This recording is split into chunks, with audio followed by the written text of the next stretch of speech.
Yeah, 6:15. You're all set. 6:15, Mike Wong's doing the weather report right now. Here I am. What are you doing here? Anyway. What would you guys do without my sense of humor? Right. Anyway. Call to order. Sean, George, a member of the committee is not able to join us tonight. So it's just Councilor Wood and myself and the town manager is here. We don't have any minutes, do we, in the package? I didn't see it. No, I think we caught up with those. Yeah, I didn't do the last one yet. Sorry. So, and I wasn't here at the last one. So we'll move it. So no more minutes to approve anybody in the, are you in the waiting room? Is there a waiting room where you are? Are you? Deborah? There's no one there. There could be No, we didn't offer the Zoom. They would have to be in the room. in this room. Yes. Yeah. Are they in there? It's just the town manager, me and Bill, Yep. Council Wood. It's just, when there's no public here for public comment. And we'll go to legislation referred. So the first item is a town clerk election stipend. I don't know how it changed to that. It was really, it is not how it started out. It was not about the election stipend. It was just, it was a basic overview of review the town clerk's salary and consider establishing a stipend for additional election work. I don't think that's what I actually proposed. I'll have to take a look at the new one. So, I mean, from my understanding, she initially didn't think there was a stipend for that position, but there is. So that's not the issue anymore. So I don't even think we need to move this to do anything. Right, okay. The only thing that I'll probably put forward in the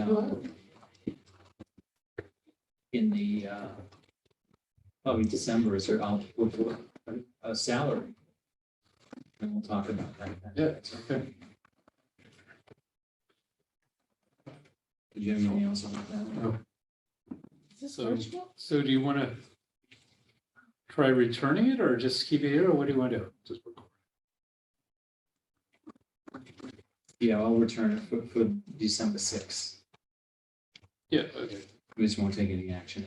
Okay. Yeah. Unless you wanted to make a motion, No. but I don't think we need to do it. So we'll make a motion to just return it All right, I'll second. with, So we're gonna return that order FY 23 OTO to the council with no recommendation. Return was no, and I'll second that. Bill's in favor? Yes. Dennis, yes. No, it's 2-0 to return that to the council with no action. And I'll reach out to the finance committee. Now we're reaching order. The FY 23 027 FY 23 classification tax allocation adoption of the residential faction. I see our assessor is here and our assistant town finance director, whatever the title. I don't know. So look at when the budget comes out, I'll know. The one who does it all. Anyway, they are here to go over this with us, and I'm sure you'll be, this is your dress rehearsal for 7 o'clock, right? I guess, so. you're in the 7 o'clock meeting, right? Yeah. Okay. So how much of a dress rehearsal do you want? This is my 21st time, I don't know. This is my, I don't think she, I I don't think think, I'm in double digits here I too. don't think that the assessor's ever come to a budget and finance meeting before. Yeah, I think she is. Oh, I think so. Well, maybe when it was Last year was virtual. Yeah, the Zoom.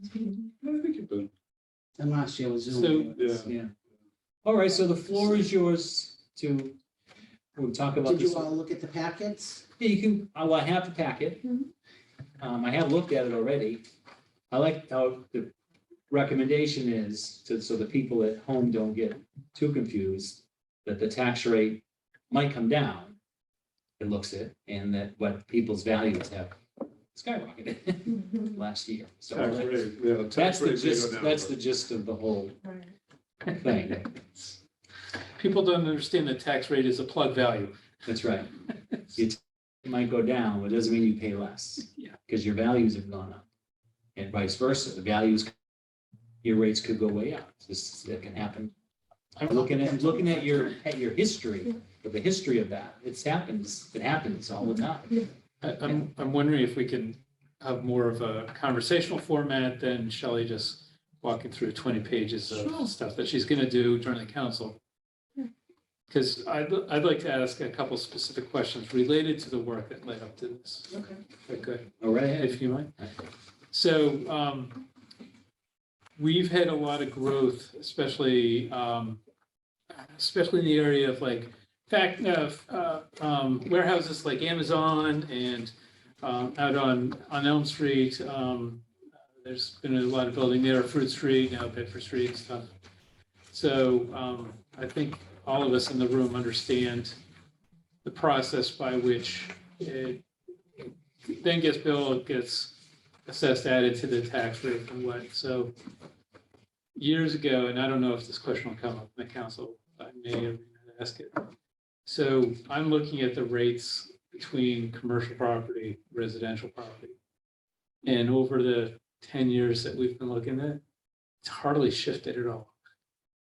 So do you see in the numbers that you're looking at that some of the new stuff that's happening, like Bedford Street and a couple other newer projects, might give us a shift where we get above 13% on commercial, or are we looking at kind of that rate down the road for a little while longer? I don't see that happening. We're more of a bed and breakfast community at this point right now, I think. I mean, but I do your job. I do my job. I think if you took out all the houses that have been built the past 2 years, Well, that's then we would be up to because 20% maybe. we can't somehow strategically, we can't get beyond that it's 87% residential and 13% commercial. We've been looking at those two numbers for like 10 years now. So it doesn't matter what happens with But our, don't forget, we got, Claremont. They built those, yeah, those are in the residential class. right. So, you're looking at over $100 million, but in value, but you're Yeah. looking at it and the residential side, so the commercial side. Right. I think people think, oh, wow, they built all those apartments over there. Right. This is being recorded. I didn't think I said that in the beginning, just not that it matters. Mhm. But I So- think, well, Yeah. I mean, you'll go through the packet during the Right, main but meeting. growth this year, we got 861,000 in new growth in residential. And we only got 137 in commercial and 190 in industrial.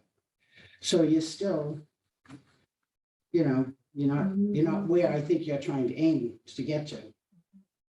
Bedford Street might help, but is there anything that's not on the tax rolls yet that's fairly new? Like, isn't there like a, I'm not saying grace period, but is there like a window before they get on the tax rate? There is, but so far we have Amazon's on there. Okay, all Yeah, of, pretty much Elm all Street, of Elm pretty much Street. is on there. Okay, Um, so The that's, project over on Plymouth Street's on there. Yeah, is it January 1st of every year? January 1st. So it's whatever exists as of January 1st every year. So for instance, the Bedford Street project, January 1st, obviously won't be finished, so it'll be presumably finished January 1st. it has to be finished, right? You have to be assessed. Yeah, so how do you classify, and I'm gonna call it Bogarts 3 because it's kind of funny, but it's what it is now. Like Bogarts 3, which has 5 apartments and a restaurant in it. How does that as a building get classified in your work? Mixed use. Next year, but how do you split the value and say some is commercial and Mhm. some is residential? Okay, Breaks it down. okay, By square footage, basically. It goes, exactly. Mhm. okay. And if I told you in the packet, if we would have shipped at the max this year, the average single taxpayer on this residential side would save $500. But I think on the commercial side, they'd be paying over $5,500. So they'd increase their bill compared to 500 on the residential side. Are you trying to say, Bill, at some point, if we're at a certain percent, Yeah. then we should consider a split rate? Is that where? No, I'm saying that more than 5 years ago, we said what would be nice is to have a 20% commercial footprint. And regardless of all the building that's been going on, we just can't seem to achieve anything beyond 13%. It'd be nice to know what that percentage would be if we didn't factor in like houses like the 2 years. Say, you go back and say, okay, let's pretend we didn't build any Yeah. houses for 2 years, but we've had all this growth on Elm Street and other places. Where would we be if we didn't build any more houses? Yeah. Where would we be right now? Be good to know. What would that percentage? be? Yeah, what would it be? It's like, it's kind of like, you build a house, you build a restaurant, build a house, you build a Dunkin' Donuts, you build a house, you build a pizza place. It's like one for one. Right, right, because you look at something like, I know we're sidetracking here, but you look at something like the Perkins Foundry. Yeah.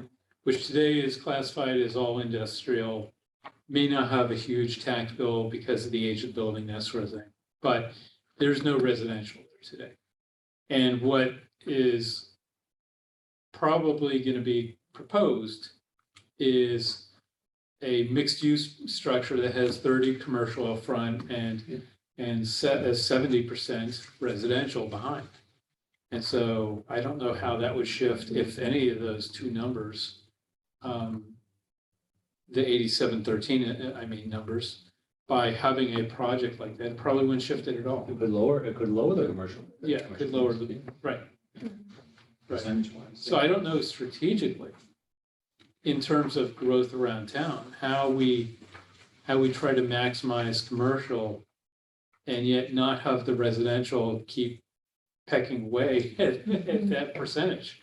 I think one of the things we do as you point out, we're just always playing catch up with the residential. So there's a misconception out there, and you hear it all the time. People say, well, why just stop building houses, stop residential construction. Well, we can't just stop people from doing with their land what they bought their land for.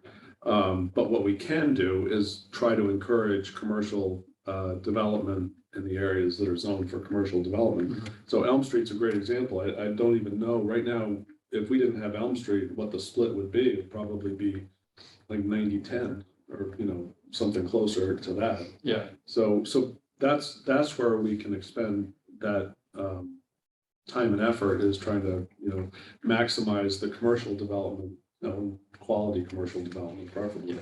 Then, but you can't, there's not a whole lot you can do about residential development. Shelley, I know you don't have these numbers in front of you, but is it easy to get those numbers from other towns? What numbers? Like the split between commercial and residential? Is it easy to find out what Rainham has? She did some comparison. Oh, Some yeah. comparison. Probably It missed was that. 66 new homes this year. And the only town around us is Rainham that has a split rate. Is it? Middleborough does, has a slight one. Okay. Rainham's is pretty different. Rainham's is pretty. Well, they have one for Yay, West Bridgewater, have the split, so they're high. They have a lot of commercial base. Yeah, their tax rates. What page is that on? Hold on. I guess, sir, I just. exhibit B. 12. Starts at 12 and 13. I see. Yeah, West Bridgewater. Wow. That's Yeah, but does that, okay, residential, their population is less too. right, but do we know what their commercial, can we figure out from that what their commercial base percentage is versus residential percentage? Can we back into those numbers? But it's probably easier just to pull it. I'm sure What there's. was the question? I'm sorry. So we know that our split in terms of residential versus commercial is 87-13. Can we derive from these numbers the same relationship for Rainham and West Bridgewater, et cetera? No, they don't have, They don't have their 23 set yet, but for 22, we could go back to the tax. Oh, here, actually, it's at the bottom 12, sorry. I didn't scroll down all the way. So you got, like West Bridgewater, 69 and 30. Okay. That's what I was looking for, Yeah. neighboring communities at the bottom, page 12. Yeah. Or 15. And we're that's not the for lowest 22, either. yeah. We're not the lowest. Middleborough's got the highway advantage, Rainham's got same thing, highway advantage, West Bridgewater, it's just, Wow, Halifax is really low in commercial. Good thing they added that, that marijuana store to What? bring up their What was that? taxes. What'd they add, what'd they add? Was it flowers or something? Anyway, no, that's, what would we do win the average value contest here? 457. Yeah. That's interesting. So historically, I think this might be the first year, maybe not the first year, but that's only recent. We started out 10 years ago, probably being on the lower end Yeah. of our neighbors in terms of single-family residential value. Good job, Charlie. So anyway, you have any questions, or you want her to kind of get into the bottom line of what you're recommending, or Yeah, you can get into the bottom line of, didn't you print this out? get it right here. I don't waste You paper. can't see anything. See everything I need to see. Yeah. Shelley's gonna tell us she recommends one, and I'm gonna understand why. Okay, And I'm gonna make a motion after she does that to follow her lead. Kind of like last year. And the year before, and the year before. Okay, so I presented the material on the classification presentation and the selection of a minimum residential factor for fiscal year 23, which explains in greater detail the tax rate options available under property tax classification and the adoption of residential factor. But tonight, I will only be discussing the residential factor. As noted, the town council must decide the percentages of the tax levy each class of real property and personal property will bear each year. To do so, a residential factor is adopted. The residential factor governs how much the residential and open space classes, the R/O property tax burden may decrease, and consequently, how much commercial, industrial, and personal property classes, SIP, property tax burden may increase. The adopted factor cannot be less than the minimum residential factor calculated by the DOR. The minimum residential factor for fiscal year 2023 is 92.5373%, and it represents the maximum shift allowed in the tax levy for the year and establishes the perimeter for local decision-making. I have provided a calculation option table on page 10, which represents the shift from 1 to 1.50 in increments of 5%. To illustrate the respective share of the tax burden and the anticipated tax rate for each class. Notice when there is a shift in the percentage of total tax value between the property classes, it affects the total amount of taxes paid by each class. The higher the percentage of total taxable value for the property class, the higher the amount of taxes paid by that class.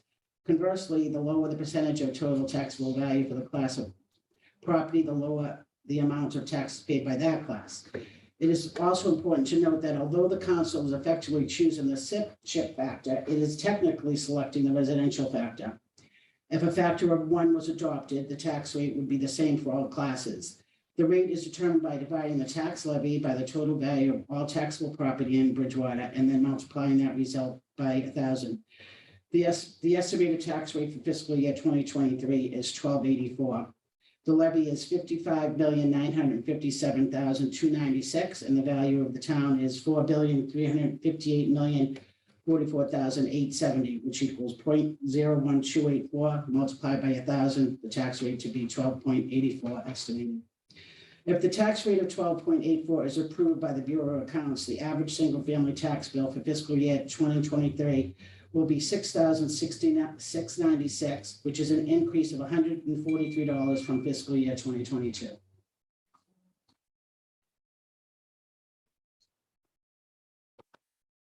That includes debt. Mhm. That includes all our debt. Debt excluded. The debt adds about $1, a little over 99 cents. Almost $1. Perfect. And the For fire, 1,000, the fire right? station Yeah. is in that too, Mike? The fire station? No. Is in there, not yet? Oh, No, yeah. right. I didn't break everything out, I just did that one. Yeah. Sounds, I mean, I think I'm in favor of keeping the single tax rate. So am I. So I'll make a motion to recommend the assessor's recommendation of the single tax rate of 1. To recommend order FY 23-027 and adopt a single tax rate of $12.84 for fiscal 2023. Well, Residential factor. residential factor of 1 for fiscal 2023. Three. You got that? I got that. Are you making that motion? So I'll second that. I'll second I that couldn't motion. repeat it, but that's what I'm. Yeah, no, I'll second that motion. Okay, any discussion on None. that? Yep. All those in favor, Bill? Dennis, Yes. yes, 2-0, so we adopted a tax rate. Single one. Well, we don't, we're only. We got to do another vote in 7 o'clock, yeah. Mhm. So, thank you. You're welcome. Now do you have anything else you want to add? I don't think so.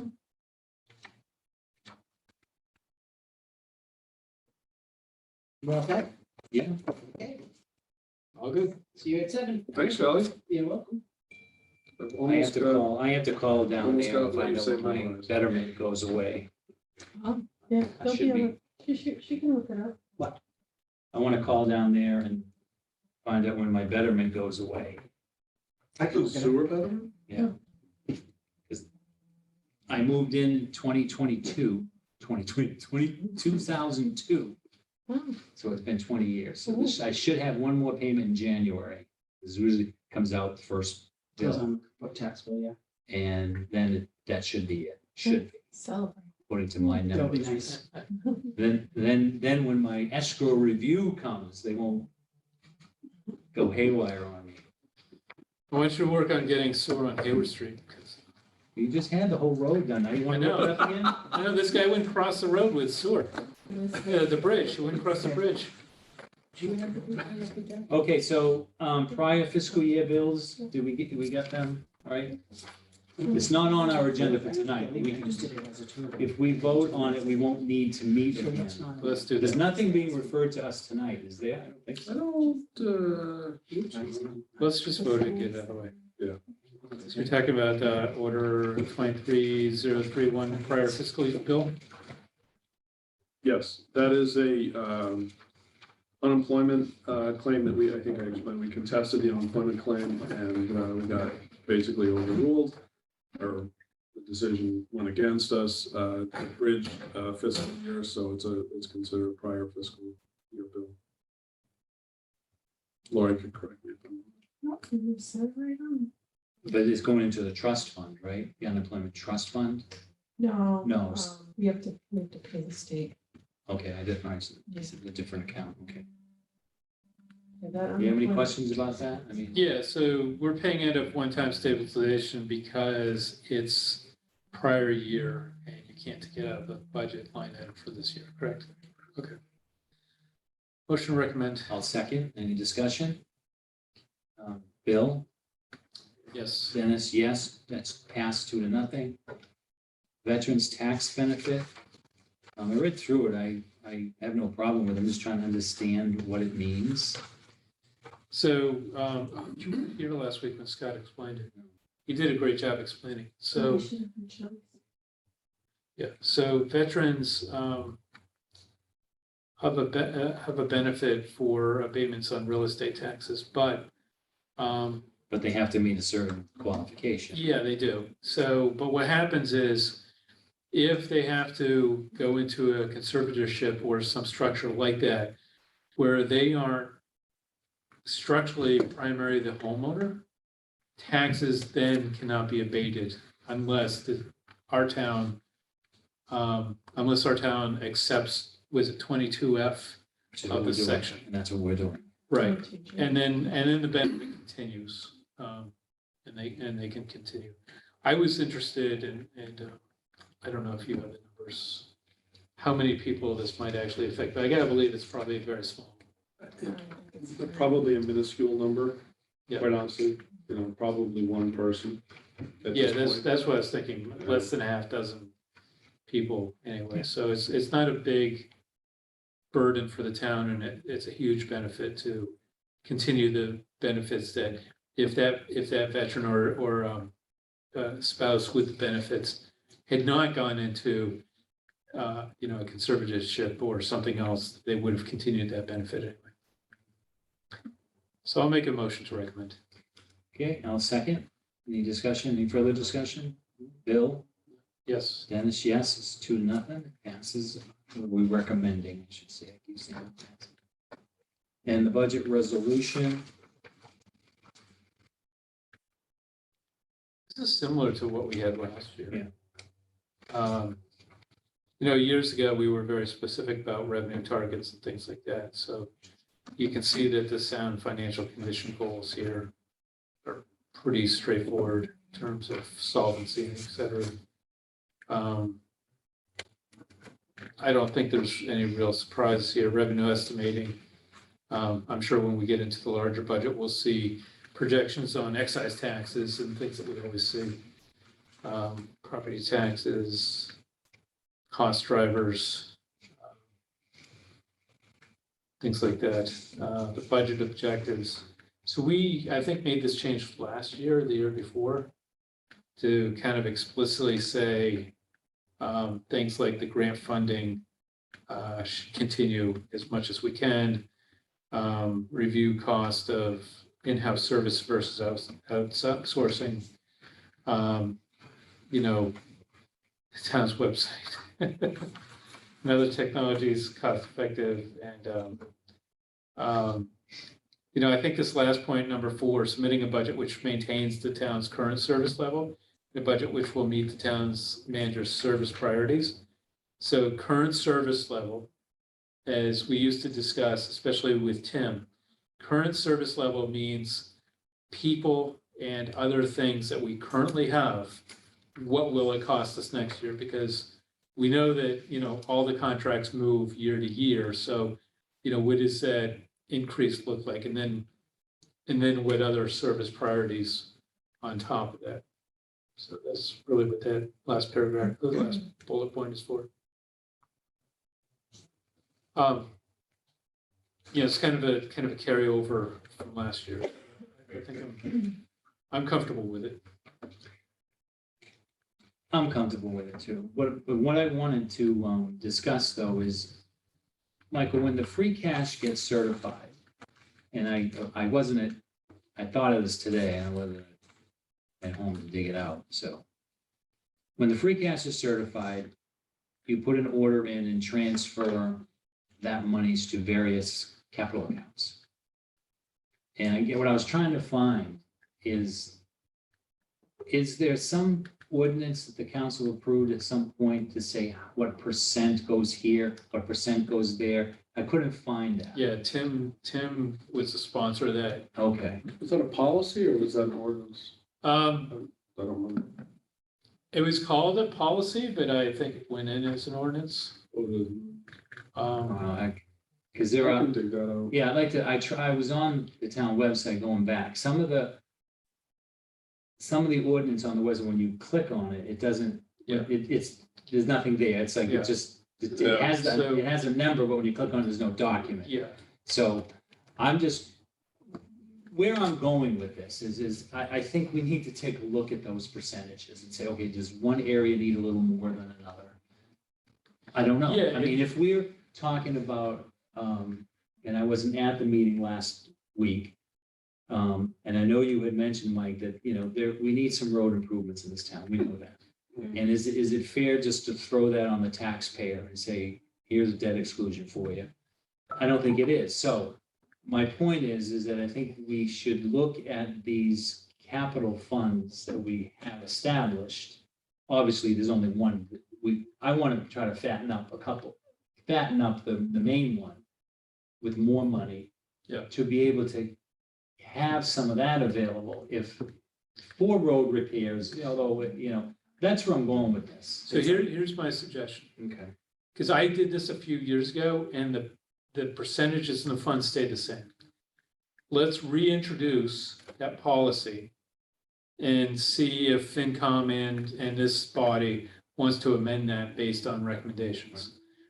Because I think what we found in the past that, and it may have aged a little bit, is that now some of the funds aren't called exactly what they were when Tim wrote the original policy. So we should take a look at keeping that fresh. And I actually have, I'm glad you brought that up because as part of that, and since it's now part of this discussion, I'll raise the idea. There was a discussion, I think last week, the week before, last meeting before, where I asked about the school parking lot and about paving that. And there was some discussion in the town manager about how the process goes. And I'm gonna select the school for this one. So in their case, for like the running track, they made a request of $575,000. And then we wrote a check for $575,000 after we approved it.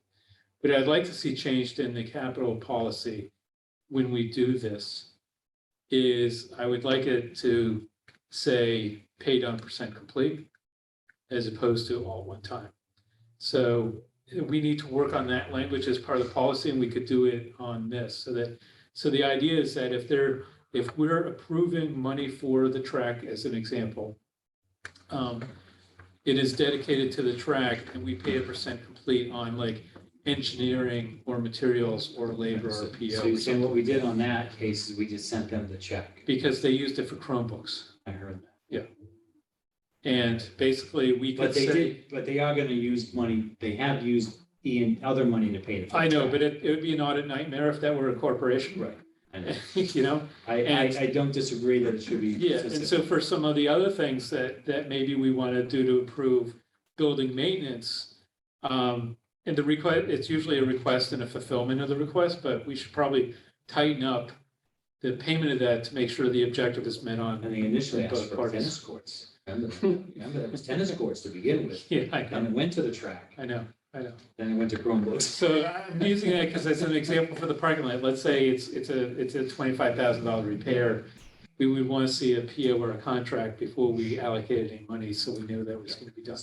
So is that something you could get for us to try to dig out that? I mean, I looked online and I just can't click on everything to get the document. I That's got all. it. Yeah, I You got couldn't it. find it on our website? Yeah, I mean, this year we're a little behind on posting some things, I noticed, but And even then the it- older ones, if you see an order that says like capital and you click on it, it doesn't go to the hand, it goes to the S, the arrow stays there. So, but, so that's something I want to take a look at, right? See, maybe we need to look at that. The other thing too, Michael, is the SLBB, sick leave buyback accounts and the liability, I forgot the term, is the sick leave buyback, there's retirement buyouts, there's all that. Yeah. And we earmark so much money to that account. Is that a separate order that was put in at one time?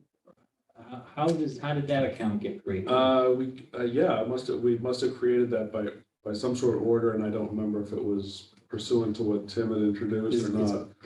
But we did add that as we created buckets, basically, you've got your stabilization fund, we don't touch that unless world comes to an end or Right. close to it. And then we have the capital. Capital stable, I think we call it one-time, Yeah. Stable. Unforeseen. a one-time and Other unforeseen, one-time. yeah. And we've got Employee the, liability. right, remember what we call that. I think it's employee liability, but is there a separate one for SLBB or is that part of it? That's- okay. Yeah, that's part of it. So, Goes in and then it goes out. so my interpretation of employee liability would be when someone retires. And obviously we owe them whatever their contract Right. says in sick time and certainly vacation time. Obviously, that's not in their budget. They retired, because you never know if someone's gonna retire. They have a right to retire anytime they want once they're eligible. That I see, but if there's something in a contract that says at the end of every year, you will get paid 10 days sick time, for example, Right, or we will pay you 2 weeks vacation time. Is that built in the budget? Or is that something you go to one of these capital pots for? If we had that, and we don't. So I don't think any of our collective bargaining contracts Okay. have anything about vacation buyback. Okay, And there's a couple philosophies around that. One is that it's very hard to budget that. We'd have to inflate the budget unnecessarily because not everybody's gonna, but you'd have to account for everybody buying back a week or 2 weeks of vacation. So it's kind of a budget buster on the one hand. The other piece is for a lot of employees, we want to make sure that they get out of the office for whatever their vacation Oh, yeah, time is. So we're not particularly excited about trying to talk about. all right, you know, because I vacation just, buyback. But that would be built into the budget.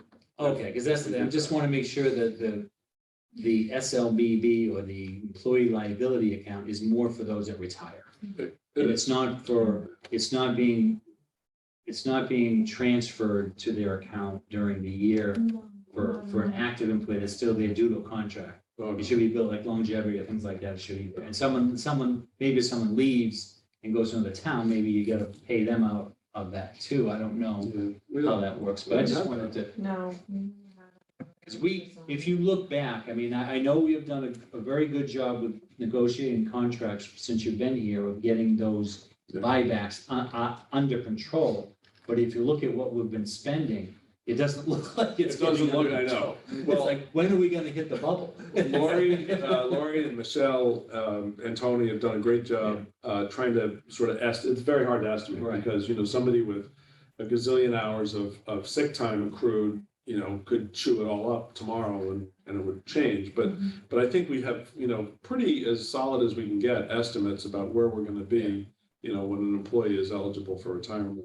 So we've got a few more years to go. I Yeah. think Sean, I don't know, his last meeting or a couple meetings ago, Sean, I think asked me, how much longer are we gonna see the Yeah. big ones? And I think we've got like Yeah. 6 years to go. Oof. Yeah, but the Something big like that. really is it's getting down. Yeah, because it would be nice if we could have, less of an impact, and we could put more money into stabilization for road repairs and, other things, but Well, your obviously Bob that'll never Daly's- go away, but to get it under control. It'll go away someday, but Yeah. your Bob Daly's, Carl McDermott, The long-term people. yeah, It's not that many. there aren't too many of those. So, What's your bio gonna be when you leave? Town owes me a hell of a lot of money. So you want to keep this in committee until Sean's back, or what I'm asking for, it doesn't reflect this at all. No, I would like to move this back because it really drives the next month of work by the management Okay, team. so make a motion. I'll make a motion to recommend back to the council, or second. back to the council with A recommendation. second, it's not on for tonight, though. No. Bill, Yes. Dennis, yes, 2-0. But yeah, as we go through the budget process, if we could get those, I want to see what those statistics are and look at those percentages, and maybe we can, since it's not part of the budget resolution, we can put in separate orders to adjust the percentages if we want to. Yeah. Sure. It's a long-term strategy for those percentages. long term. I'll make a motion. Oh, go ahead. Oh, I'm sorry. I was just gonna say, you will have more items on tonight's agenda that'll get referred to you, December 6th. 2 or 3 or 4. I'll make a motion to, is there any other public, is anybody in the waiting room now? They can't be in the waiting room. Are you done? I'll make a motion to adjourn. Second. All right, I'm stopping. All right. 2-0.